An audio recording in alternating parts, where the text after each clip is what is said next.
Hello, Pop-Tarts. We're back in the kitchen. It has been like 4 or 5 days since I've baked anything. That's a lot. Okay, that's like a record for me. It's not a record because I went on vacation. But anyway, today we are making gingerbread muffins. And I know gingerbread is kind of polarizing outside of the cookie, right? Not everyone likes it.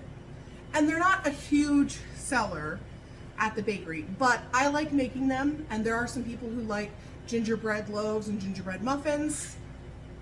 Let's do it.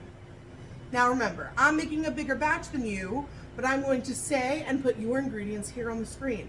So, you need 1 stick of unsalted butter. If you only have salted butter, that's fine. Just omit the salt in the recipe, okay? I just prefer to use unsalted butter. You need half a cup of light brown sugar. You have dark brown sugar? That works too. Mix those together.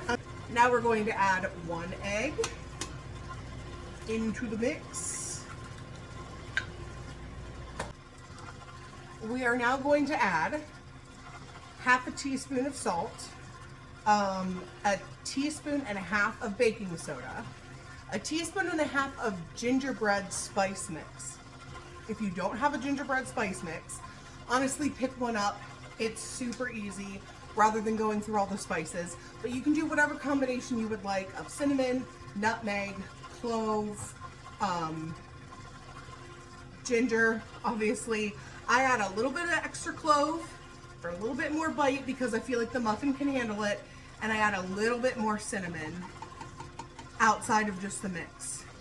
While those are incorporating, we're going to go in with 3/4 of a cup of molasses.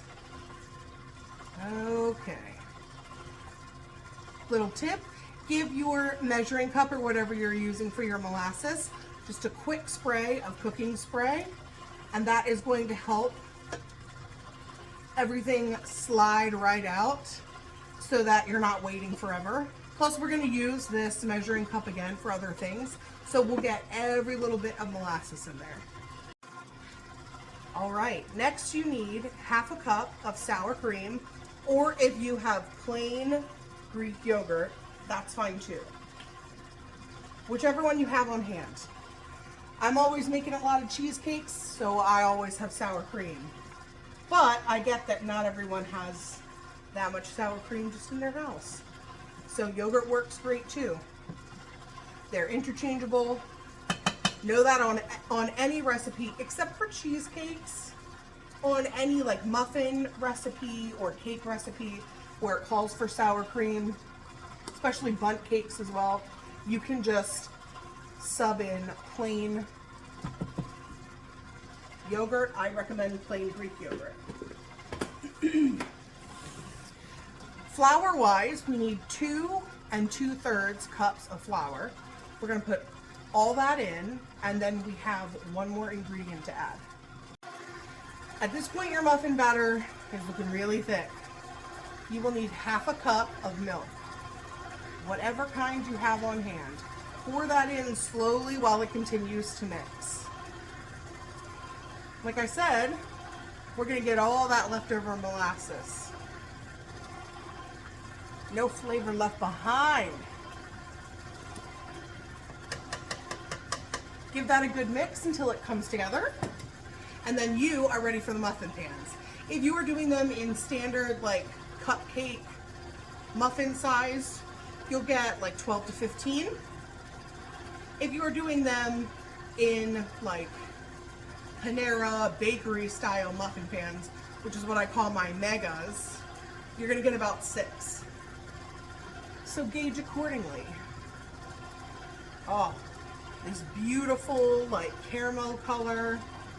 Now you can top these with a streusel topping if you want. That would be delicious. I'm just going to do a little bit of clear sanding sugar, and then we will pop them in the oven.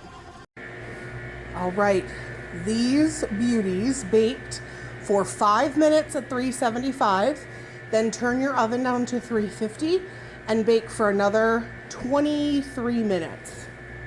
Woo! They are gorgeous, they smell wonderful, and they are something different, my friends.